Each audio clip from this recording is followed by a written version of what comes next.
Hey, this is Jeff Scott. It is almost the 31st. It is 10:15 by the time you see this. I'm sure it'll be Sunday morning early. And this is my top-down review for the last time in May of 2020. How exciting. What a market. I titled today Bull Run or Bull Trap because I could make arguments both ways. Certainly another strong week as we'll talk about it. And lots of reasons to be bullish, but we've come a long way and there's still some weakness as I look at it. Disclaimer, this is for educational purposes only. Any recommendations are in the spirit of education, not investment advice. I'm a doctor, not a broker. I'm independent. I use a lot of different tools, which I've paid for. Yes, I've become friends with some of the proprietors, but none of them pay me to say good things about their tools. And trading involves risk, and you alone are solely responsible for any decisions that you make. When I do education, which I used to do live education, but with the unfortunate passing of George Lee and with the COVID, probably not going to happen this year. I always title my education, Be Your Own Guru. I believe you should find smart people, learn from them, read, develop your own plan of trading, and then maximize and become good at it. So to me, it was starting with CanSlim, improved by Ian Woodward and others. It was John Person who really taught me how to go from listing stocks to making trades. And then I'll tell you the stuff from Sagar. I mean, I don't think people realize how powerful his tools are, especially his add-ons for TradeStation.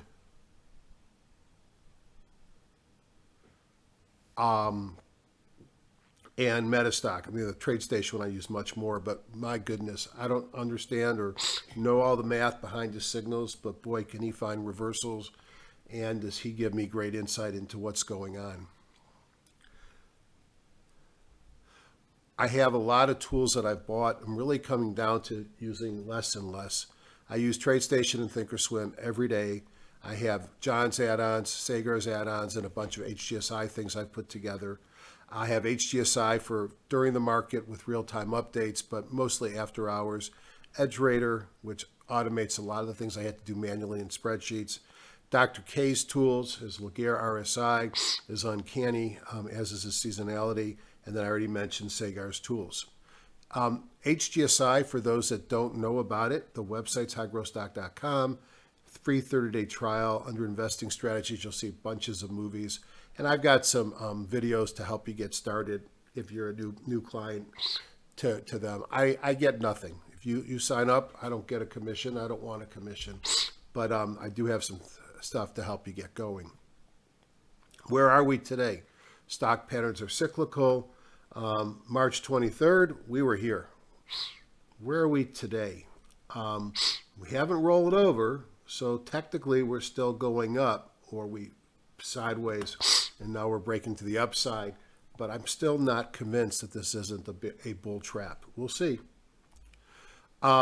Because of my concerns, I've got raised cash, some smaller positions, and I sold premium. I still have a fair number of positions. I bought puts on some of them, and I've sold calls out of the money on a lot of different things. I've got one big one going into earnings this week, which is CrowdStrike. Last week, made some good money on Canopy Growth. Took half of it off, which was good because it went into earnings and dropped an egg. I typically take some profits going into earnings. Generac gave back some of its gains on Thursday and Friday, so I've trimmed my position there. Still have a number of positions. If I look at the sectors on Friday, does anything jump out at you? Yeah, look how weak real estate was on Friday. Wow, that's pretty interesting. And so were financials. That's what jumps out at me.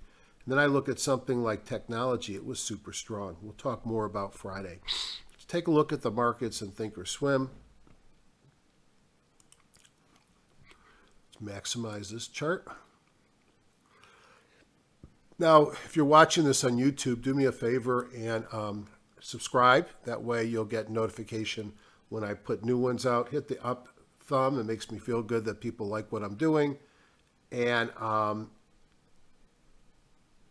share this with other folks. And if you, it's not visually clear, in the lower right-hand corner of YouTube, there's a gear that you can hopefully change it to 4K, which is what I'm recording it in. So here is the S&P 500, and we're going to look at it in a couple of different platforms tonight, but it's broken above the 200-day moving average. Thursday felt like a reversal day, big topping tail. Friday traded down, and then the last hour, the market had a roaring recovery based upon Trump's comments about China not being as bad as they thought, finished up. You look at this, are you bullish or bearish? Man, you got support at this 200. If this 200-day holds, you've got to be long this market, but if it holds is a big question. You got your 50 heading north, your 17-day moving average is turned up, your 200-day is going flat. If I had to choose bullish or bearish, I'd be bullish, but we've come up a long way off that low. That's the S&P 500. That's actually the cash market. Oh, that's unusual. Usually I look at the futures. This is fine. If I look at the NASDAQ, even more bullish. Look at the distance between price and that 200-day moving average. Also looking at the 50 is about to come over the 200. And like a lot of great stocks do, it's riding right up the 17-day moving average. Again, the same thing on Thursday with a big topping tail. Really felt like this could have been a decision change. And then Friday opened, traded lower, and really closed hard to the upside. Technology really doing well. If I look at the Dow, you can see the DJX, the Dow ETF, is different. It did not get above the 200-day moving average. That's got to be a point for the bears. It did not close at a high on Friday above the Thursday high, so there's still a reversal in there. So the Dow clearly weaker. Interesting, transports and utilities were strong on Friday, much stronger than the industrials. And then the Russell, here's futures, but similar to the Dow, could not get above the 200. I would have to consider that to be more bearish, frankly, than bullish. So it's interesting. There's a lot I like about these markets. Come up a long way from the lows, but we have to get above this 200 before I feel good about this. That's the Russell. We look at the VIX. The VIX continues to come down, yet the VIX is much higher than where it was previously. And lastly, the dollar broke down below its 200-day. It's been sideways for quite some time. Now, it's interesting how it fell down as the market tumbled, rocketed up as the market recovered, and it's just been going sideways since that time.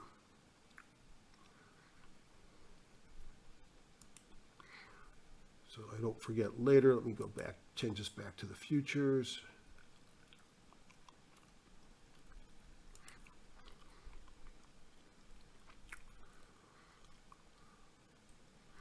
The futures are pretty darn similar. Back to the weekly charts. Right here you can see how much of an uptrend the S&P, the NASDAQ, and the Dow futures were. They're all three are above their 200-day moving average, 200-week moving average. Both the S&P and the NASDAQ are above their 50-day. The Dow, 50-week, the Dow below it, as is the Russell. Now, rates were interesting, and I guess since we want the spread between short and long to get wider, the 10 years ticked down a tad, mostly sideways, but the 30-year bond yields went up. I think that's a positive thing for the market. The AD lines on both small stocks and the stock prices, big stocks, stock prices went higher. And if it looks at the NYSE AD line, we haven't taken out the prior highs. Look how strong in light blue the Qs are. The light Qs, the Qs look like they have taken out their prior high. All the major indexes were up with the AD line except for the bonds, which is not a big surprise, especially on my comments about some of the long bonds started to have higher rates. breadth, stocks above the 200 and stocks above the 40-day both increased, and we're getting towards an overbought area on the 40 days as well as on the 12-week new high, new low. So we are getting a point where at some point we may take a breather, and perhaps it's sooner than later based upon that. Now in the McClellan, we'll see if we get a zero reject here. Right now I don't see a signal. This is the daily. We're looking for extreme readings on oscillator or summation index. We're not there. I look for divergences, not yet, or I look for a zero line reject. Similar on the weekly, so we'll continue to watch it. It does look like we did on the weekly have a zero line reject here before we started going higher. Buckets, take all the stocks, the S&P 1500, look at their Bollinger Bands and ask the question on the right, how many of the stocks are above the midline? This is very bullish. 89% of the stocks are above the midline of their Bollinger Bands. I look down here and about 8% are above the bands. There's very few below their bands. Bullish, getting extended, not an extreme. I would not expect to see a Hindenburg omen occur until we set new highs, but I do point out that the number of new highs on the NASDAQ, they're starting to pop up some, but they're still quite low compared to where they are at a market top. Now, market tone is interesting. This is the Woody indicator, which shows we continue in a prolonged bullish period. The part that still perplexes me is it's very rare to see this level of volatility on the right with the brown, the red, and the yellow, and that would continue to make me a little bit nervous. This is a lot of volatility still in this market. And if I look at sector strength, everyone came green on the week. As I mentioned before, even in Q Edge, we'll pop that up here for a second. In Q Edge, you could see on the week, all 11 industry groups were positive, or sector groups were positive.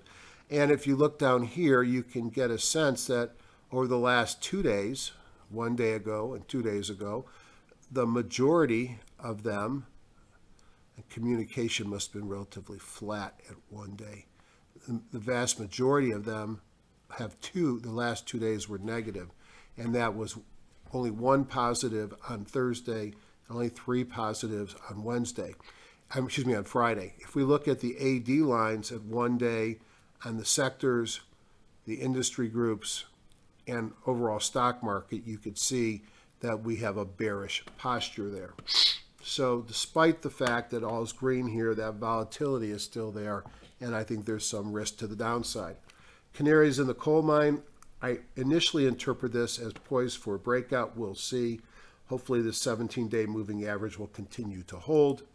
Know your news and earnings. This is going to be an interesting week, culminating at 8:30 on Friday with the non-farm payrolls and the unemployment number, which could be higher than 15%.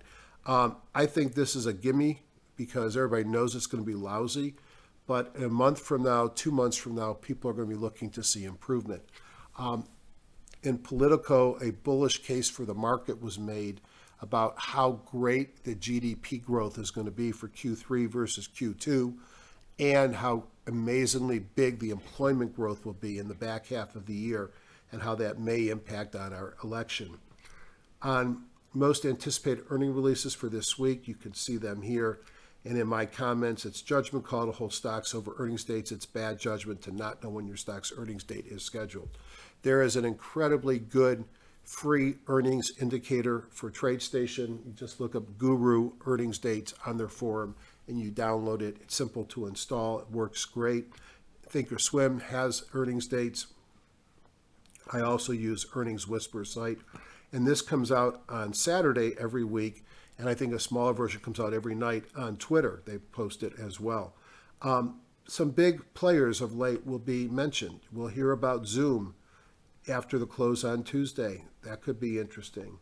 How about Cloudera, Smartsheet, a lot of software stocks, Guidewire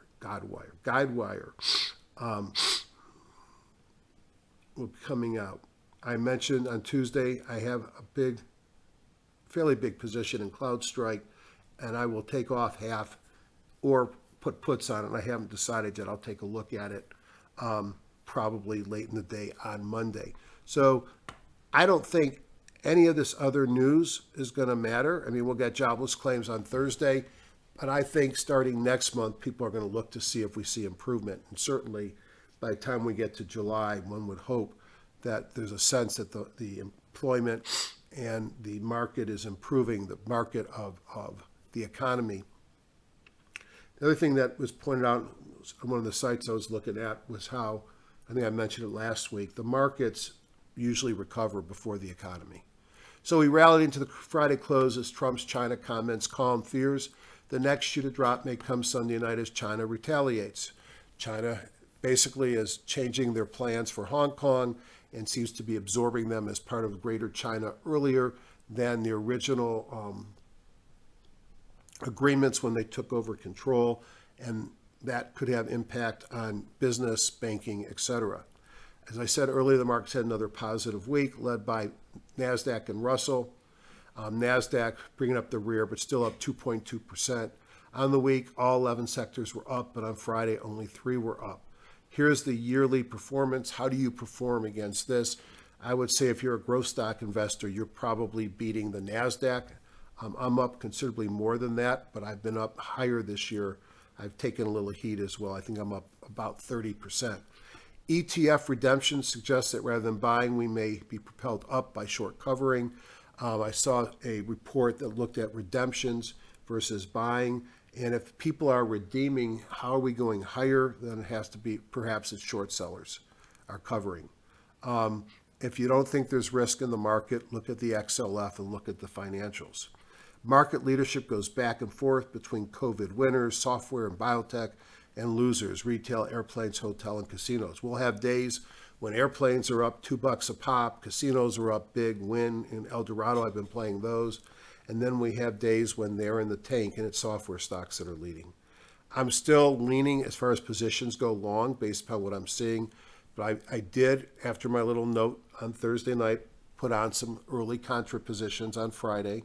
I've got puts on my big positions, have sold calls against any of my positions, and have my finger on the sell buttons. I have taken my portfolio out of growth mode and put it into protection mode. Why? Because I was probably up 40+% before the market rolled over. I was late to get defensive. I was probably down 20-25%. Now that's my stomach, and that's how I'm okay. I was down 25, probably down 15% at the low. But from 40 down to 15, that's a big drop. And then I turned it around. I got very negative, and then right around the bottom, I bought box stocks, and now I'm up back to about 30%, still below the 40%. And I know that volatility is something that a lot of people can't absorb. I've learned over the years to let my winners run and accept some volatility in them and try and sell my losers quickly. Some of my winners hurt me, yet when you look at things like Microsoft and Apple, they're back to where they were. So it was a time thing. But yes, I had a few days of stomach pains too. So I'm still leaning long, but I'm at a point now where I do expect at some point there's going to be some type of a pullback or a correction. I still want to go up when the market goes up. I just want to have enough negative delta or protection on my positions that when the market goes down, I don't go down very far. So if I go sideways for the next 2 months and we get into, if we get into October, September, October, and I'm still up about what I'm up right now, I'd probably be okay.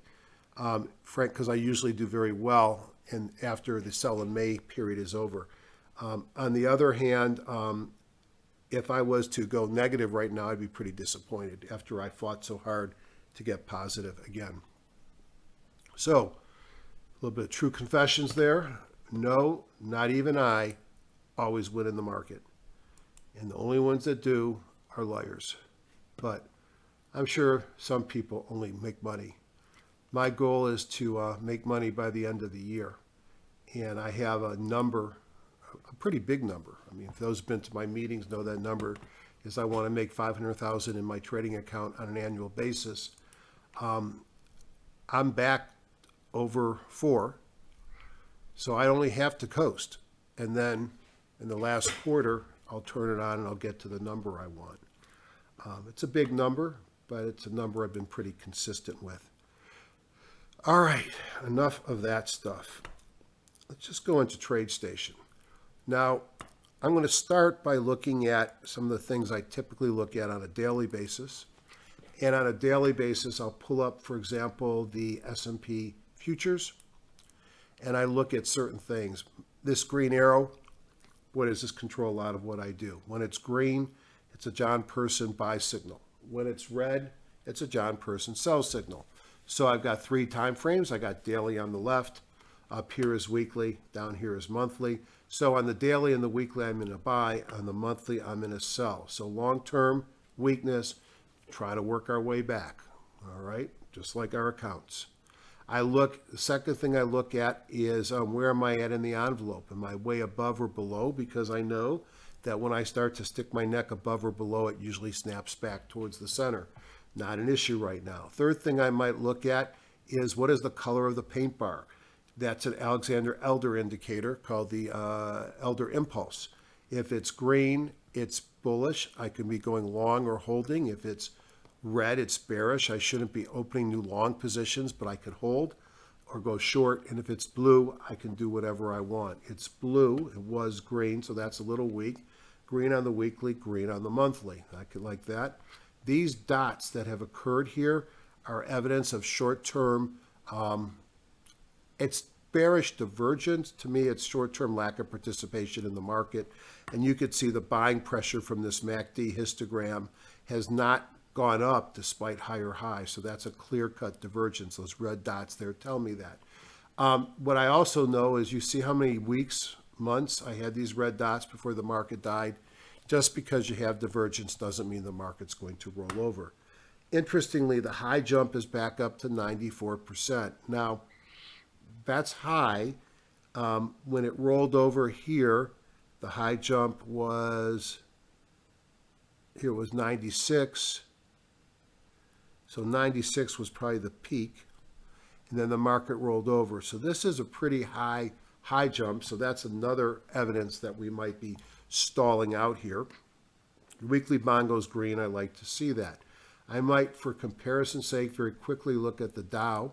And if it's all the same, I'm not going to say anything. It looks pretty much the same, and it's 94%. If I look at the NASDAQ, NASDAQ is different. Why is the NASDAQ different? The NASDAQ is in a buy on the daily, the weekly, and the monthly. It's green, green, green. The NASDAQ clearly has been leading, but its high jump is at 94%. And if I go back here, you were 100% here. You closed here at 89%, and it's looking at the close, not the whole bar. And, you know, we're getting to a point where we often see reversals. We over here, 100 over here as well. So this, to me, has saved my bacon many times, so that's something that I will be watching. So I do think that at some point this market's going to take a pause, 90% on the high jump on the Russell. Now, during the day, what I'm looking at in TradeStation is this chart. And I've got the S&P futures, NASDAQ futures, Dow futures, Russell futures. Pretty much everything painted on these charts are automatic, except I drew in the Fibonacci's. One thing, we took out the 61.8% line on the S&P 500 futures.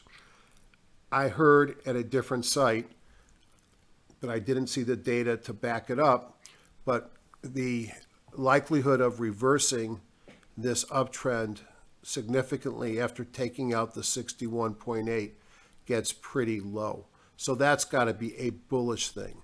You know, we have blown through the 23.6, the 38.2, the 50 and the 61.8% on each of the indexes, although we failed at the 61.8 on the Russell and too early to tell on the Dow.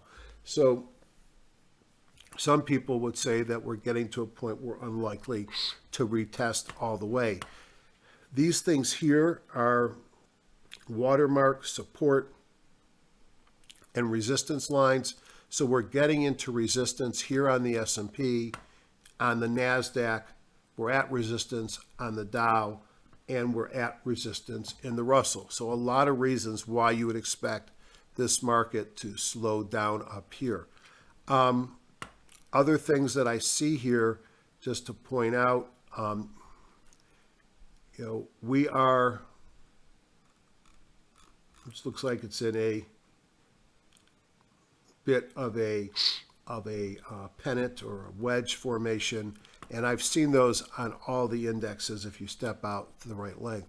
Now during the day I'll be watching with my 15-minute bar, and you could see on the 15-minute bar what happened yesterday late in the day. This is the bar closed at 5, but this bar here, here, here.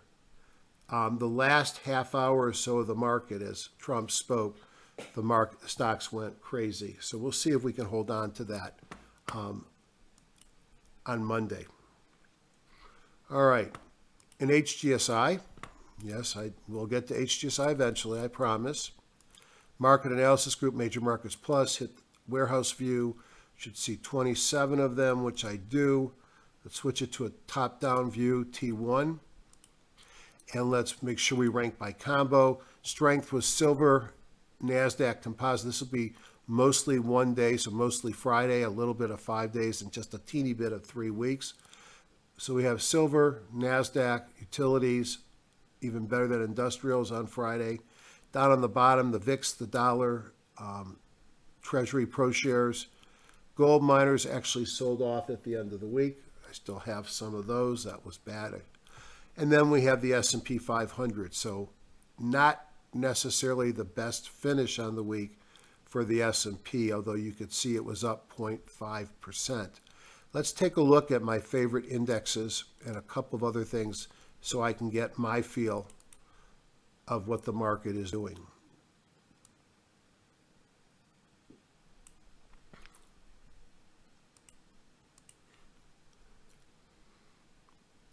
It's amazing to me, and I don't want to jinx myself. I've got Thinkorswim, TradeStation, a bunch of Q spreadsheets open, Chrome, and I'm videoing this, and I haven't, knock on wood, crashed the system yet. So here's the S&P 500. Red is the 200-day moving average. We can see we broke above it. 8-day exponential about to cross it. 17 heading up, the 200 heading up. Where are we going to go from here? Look, to me, the best thing about this chart is we are in an area of potential support. And if we hold that support, then maybe what we end up doing is bouncing around here for a while. Whoops. Let me change that color.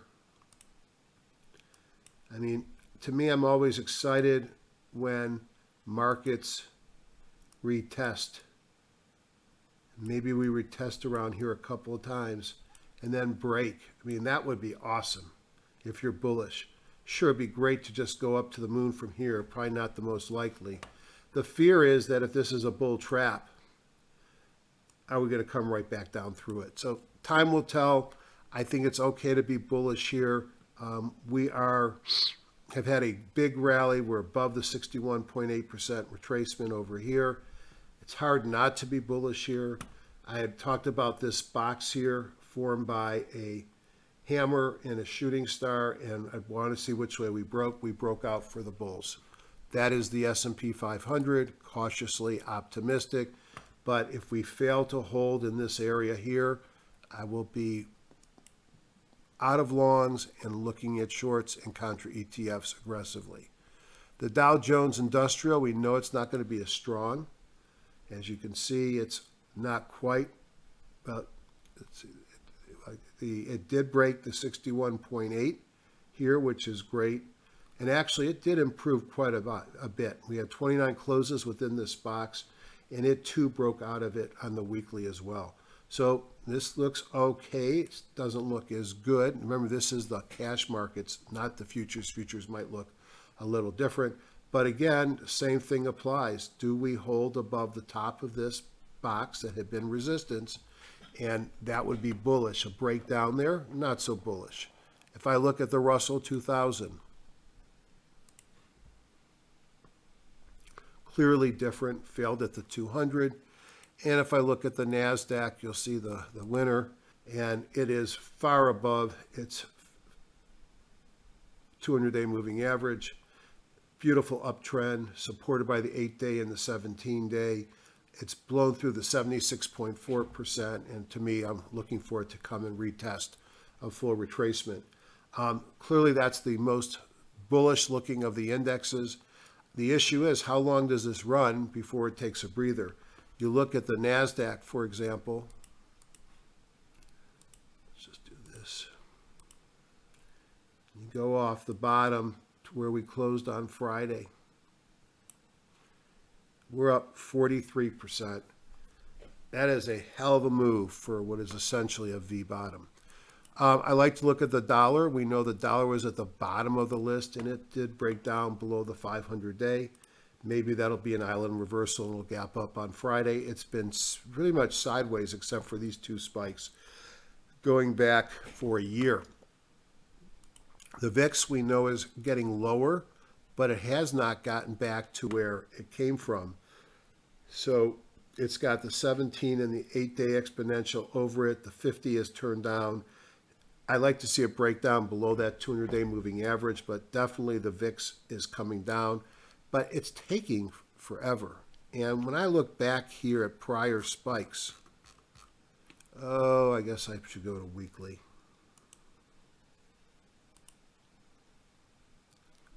These spikes came down in one bar. Okay, these spikes came down very quickly. This is 09. Right, that was a long spike. That was a double top there too. And look at ours. Ours on the weekly as well. It's just taking forever to come back. And that's probably somewhere negative as well. If I look at gold and silver look stronger than miners. Gold here had a new person buy signal, continues in a nice uptrend. Let's take this off. Heading lower left, upper right. New buy signal came in Friday. If I look at silver, it looks even better. Oh, why does this keep coming out? I thought I turned this off. Oh, maybe I put that in last time. It must have been last time. As I mentioned, I still have a gold miner or two, and the gold miners were weak compared to the metals, and you could see this here. Now, are the gold miners giving me a chance to get back in, or for you to get back in? Was this the low? I don't know. I'll watch them. I like to see it clear the 17-day before I get too excited. A couple of other things that I like to look at in this group. I like to look at the IBD 50 ETF. It looks like the NYSE. It looks like the Russell, and it failed at the 200 and came back down, stopped at the 17. If I'm a growth stock IBD-like investor, I like to see this break out above the 50 or the 200-day as soon as possible. The IBD Innovator breakout actually looks a lot like the NASDAQ and a lot stronger. Technology, which had a weekday during the week, of course, when the junk off the bottom, the casinos were strong. Technology had a good Friday, and you could see here, Friday, you had a couple of red days, but a nice finish here on the week. And you can see the week finishes with a big hammer on technology. Biotech, which also has been all over the place.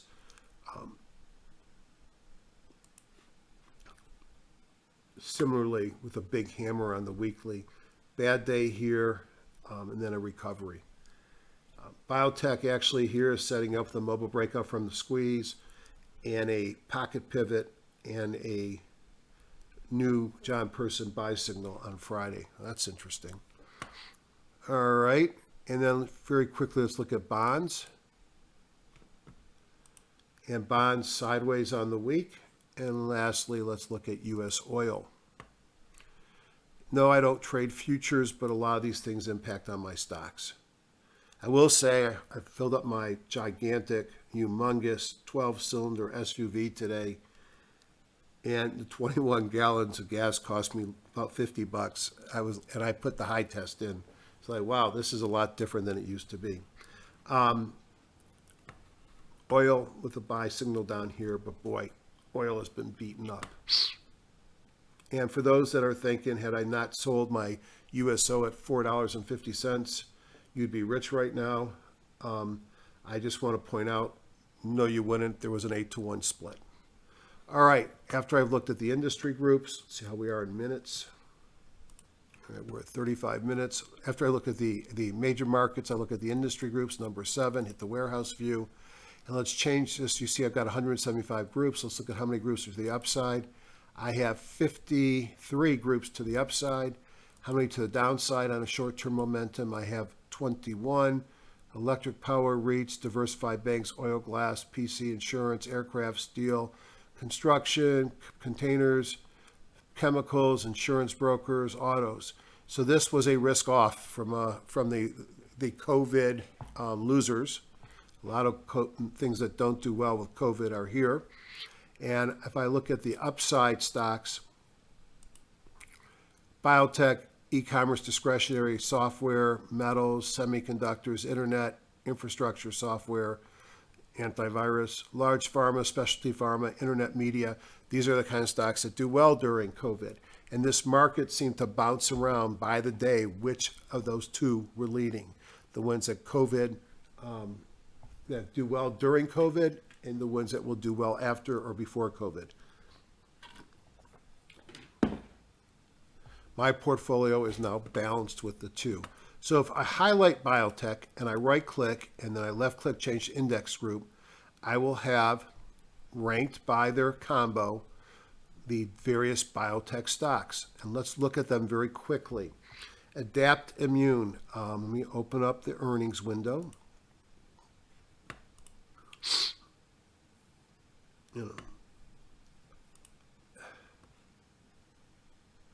So this week is ASCO, the American Society of Clinical Oncology. I joked that this is the first week since 1987 I've slept in bed with my wife because I've been at ASCO in Chicago the last forever of this week at the ASCO meetings. But because everything else is virtual, I get to stay at home.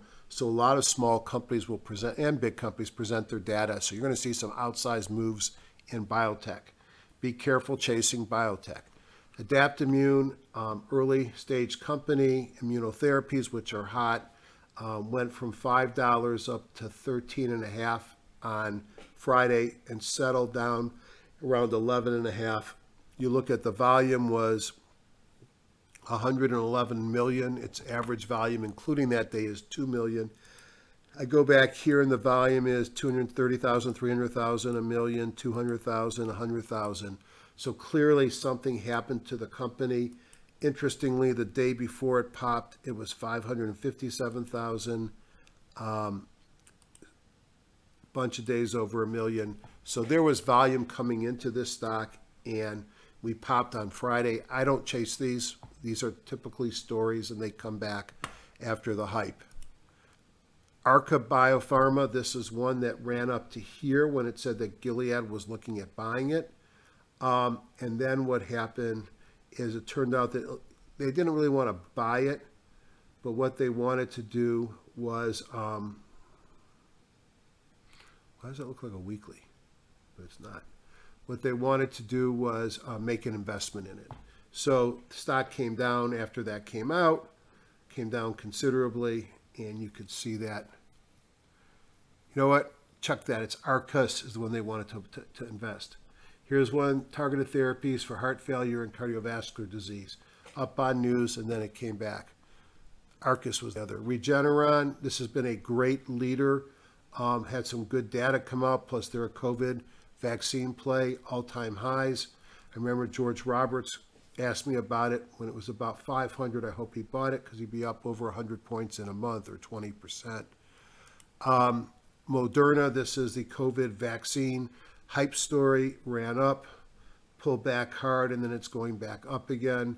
The problem with the COVID vaccines, I'm not sure anybody's going to make money on them because they're going to be forced, or they're going to, because they're good citizens, give them away relatively cheap. But we're excited to get one, and the fact we got multiple in the clinic is pretty exciting. Hard for me to chase that one. Here's another one, don't know much about it. Antibody drug conjugates. And here on news, went from 11 to 22. These are great stocks if you know about them in advance. You've been doing nothing, holding them, and then news comes in and they pop. I don't like to chase them. I've said that many times. Gilead, this would be the opposite of chasing. Gilead has been sort of boring for a long time. Sort of boring is an understatement. Gilead made a huge purchase many years ago on a company called Pharmaset, and they bought it for $10 billion, and that became their franchise for hepatitis C. It turned them into a superstar company. But then what do you do for me now? It gave them revenue, it gave them earnings, but now they got to find growth. So they've had a number of small acquisitions, some big acquisitions. It's at a nice buy point. Kahuna, Pocket Pivot, New John Person buy signal, took out the 50-day moving average, had a mobile breakout. It's not perfect. You still got a weekly bongo that's red, but it pays a 3.3% dividend. If I had to buy Gilead, I'd be okay buying it here. Not sexy, but I want to maintain my money and grow it over time. Vertex is a little bit more volatile, but a lot more earnings per share growth. Big hammer on the week. I think it goes higher from here. Mobile breakout from a squeeze, a New John Person buy signal, Pocket Pivot, and a Kahuna. I like that. Alexion broke out this week. I think we even talked about it last week. I know I looked at it the prior week. Couple Kahunas in a row. You had a Pocket Pivot on this day. Then you had a Kahuna on this day. A mobile breakout from a squeeze on this day. You had an opportunity to buy this as it broke out above the 200. Unfortunately, we don't always get to buy what we want. Alexion has popped, probably gone too far for me. I am interested in this one. This is another vaccine play. They have a Chinese vaccine for COVID, which means it'll probably be volatile, but it's a cheap stock. It had a big move on Friday. Again, Bible gap up, mobile breakout, person buy signal, and a Kahuna. Lots of accumulation. This is like buying a call that doesn't expire and you're rolling the dice. I think that I felt the same way about Novavax, and that's done okay. Inova Pharma, a pretty good looking pattern. Broke out here, and it's had a lower left to upper right, had a little bit of a pullback, a New John Person signal. I've heard all kinds of weird things about this company based upon chart pattern.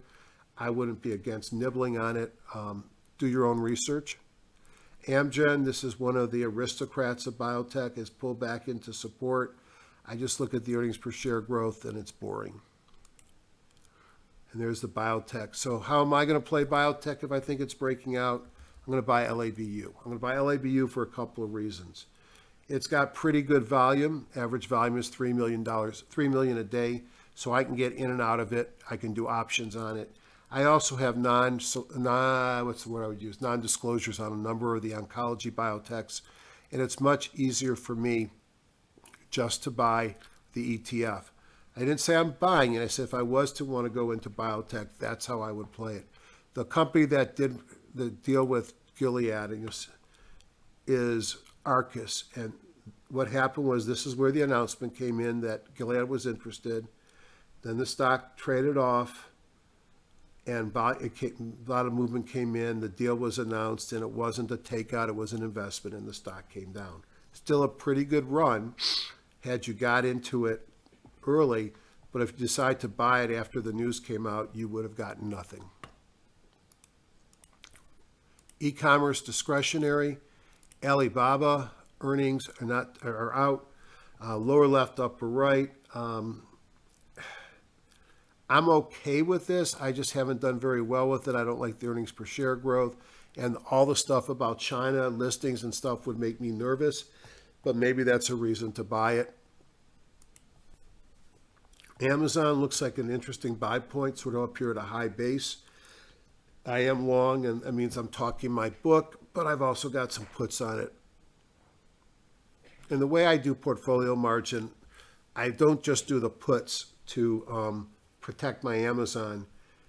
Since I've got 2,400 puts on Amazon, and I've got a lot of it, it gives me a gigantic amount of portfolio margin, which allows me to do a lot of things with options that require margin. I'll just put it that way. Pindalu, this had a beautiful run up from here. A little bit of a pullback. Doesn't make money. I liked it better when it was cheaper. JD.com, nice pullback here. Maybe it's setting up. Wayfair, boy, what a turnaround this was. One of the best performers since the COVID, and it's at a higher than it was before the market rolled over. Actually, this is eBay, not Wayfair. eBay looks good. A little bit probably extended. Look at the high jump here at the top. Netflix sold off, pulled back to the 50. Sort of not a strange place for it to pull back to. And we'll see where it goes from there. Now, why did I draw that line? Well, doesn't matter. I have a long position in Netflix. I'm sort of thinking a little bit longer on it. I won't let it get much below that 50. VIPs probably looked like the best one of the group setting up.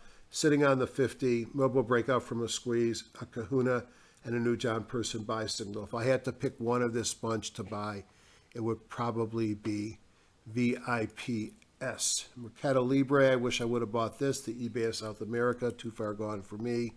And Etsy is another one like VIPS that has pulled back to the 17-day here. I'm going to watch that one as well. Chewy, we talked about last week. Well, since it's higher than it was anywhere back for a week or so, it's up from where you probably bought it. I think the story is the same. You got a bunch of kahunas in a row, a person buy signal, mobile breakout from a squeeze. I'd still be long Chewy. Application software. Zoom, wait to see, earnings are coming. Do you want to get in front of this long or short before earnings? I don't. It's probably been a winner in the Zoom economy, but we shall see. DocuSign, while earnings are out this week as well, this was a great opportunity to buy it when a little bit of a pullback. It's already broken out. Earnings are coming, so I wouldn't touch it. Slack, I believe earnings are coming this week. I thought they were out already. IPO, this one looks great. Again, it's already starting to run. It's probably too late for me. Zynga, cheap stock. I've been thinking about and talking about this for a long time. Here's what I should have gotten interested back here. I think you can still look at this here. Bible gap up, mobile breakout from a squeeze. It's got earnings per share growth, under demand, big kahuna. Viva, medical technology stock, a big breakout here. It's an expensive stock. I think this whole group is at risk of a pullback. Adobe has earnings this on the 16th. I like this one a lot as well. A lot of interesting companies here. A lot with earnings this week. Be careful on the earnings front. Precious metals and mining. We showed you how silver was strong, and you could see it here in Pan American Silver breaking out. It looks like all-time highs.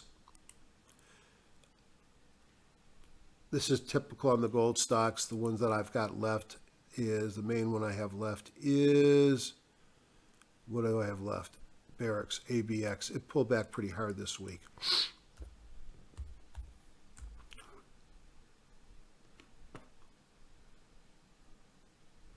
It's not Barracks anymore. It's gold now, Jeffrey. That was showing my age. Pull back to the 50. Might be getting ready to give us another buying opportunity. Next group down is semiconductor devices. NVIDIA had earnings come out. Earnings were actually pretty good. The market sold off, bounced on Friday. Still looks great to me. I have a position in NVIDIA. You could see here the hammer from this week where it sold off on earnings. MD showed some weakness. I've been long this for a long time. I actually sold calls against it up here. I'll probably get called away if it moves up at all this week. Great earnings per share growth. This has been a big performer this year, but it's kind of getting loosey-goosey. I like it here, not the same stock over here.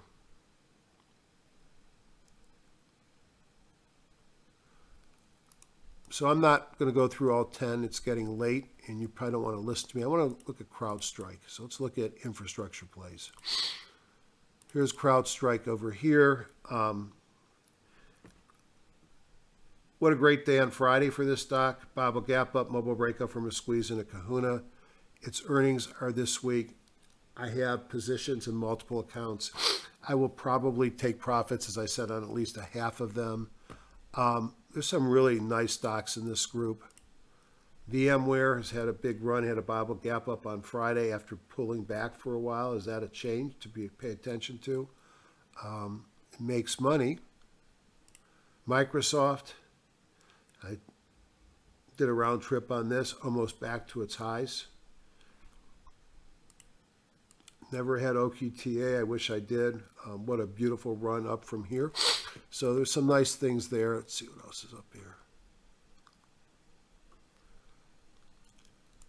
I heard somebody on CNBC commenting that they like FireEye. I guess earnings are out. It's kind of going up a little bit. It's got 200-day ahead of it. I like CrowdStrike better in this group. And then anything else I want to look at? Nah, that's good enough. So, the COVID winners look good, at least they did at the end of the day on Friday. I think the China stuff may be interesting to see what happens. It could be bad. Let's take a look at some of the stocks that I identified as potential buys. Now, when I say identified as a potential buy, all it means is I like what it looks like over the weekend with my various platforms. And it's something that I may put on a buy watch list, and I may or may not entertain a buy at some point during the week. And there's lots of different reasons, so I'm going to call out some of my favorites. Let's go down to one that is not my favorite from a stock perspective, at least from a pattern, but I do like another reason, and that's AT&T. Now, why would I like AT&T here? I like AT&T because when I look at AT&T over a long period of time, let me even go into monthly. You want to buy it when it's low. You want to sell it when it's high. This is about as low as it's gotten since 2012. And it pays a dividend of, 6.7%. It's probably not going out of business. It's probably not dependent on COVID winners and losers. And I like AT&T. I don't like it because it's got a high growth stock and a great chart. I like it because it's beaten up, and that's when I like to buy AT&T. So I like AT&T here. Many of these I've already shown you. Let's see if anything else pops up.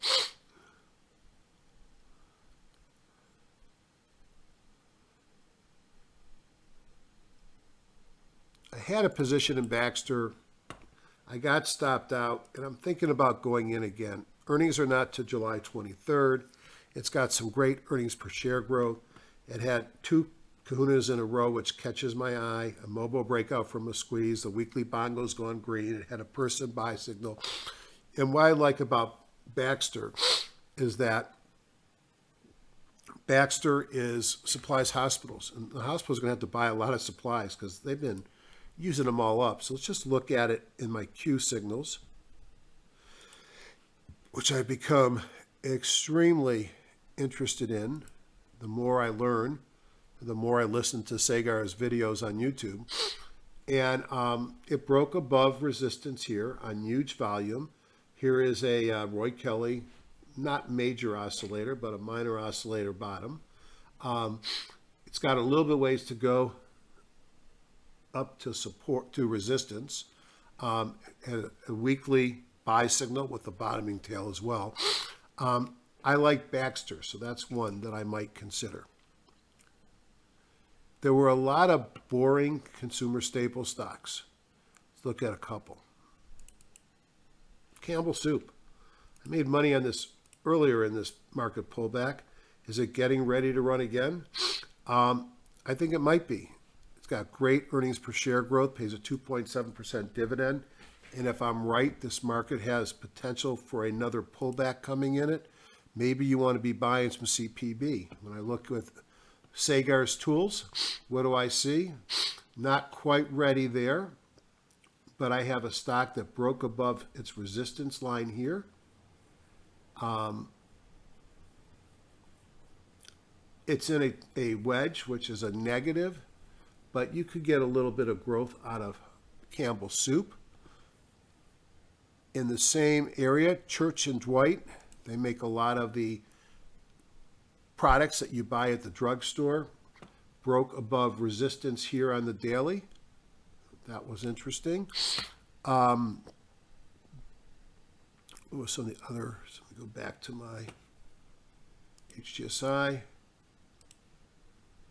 Conagra Brands. You probably recognize some of these names. Healthy Choice, Slim Jims, Hebrew Nationals. I like their hot dogs. Peter Pan. Breaking out here. Mobile breakout from a squeeze. Pocket Pivot, Kahuna, and a new John Person buy signal. Boring companies. 2.4% dividend. But if this market rolls over, they might be of interest.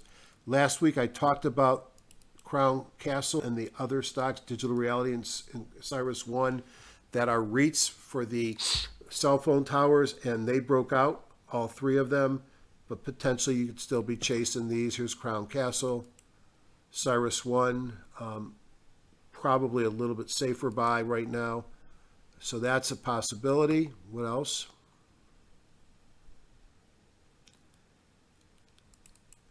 Norton LifeLock.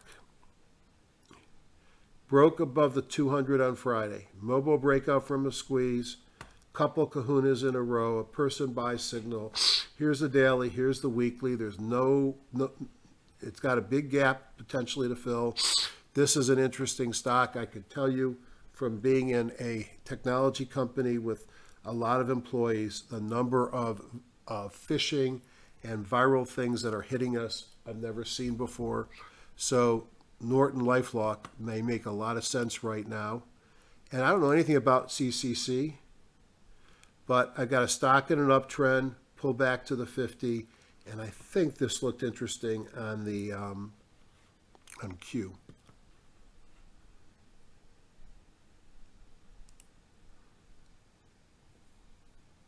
Yeah, not that interesting. What I do with this list, these are stocks that I'm interested in watching, at least on Monday, is I take this list and I stick it into TradeStation and I stick it into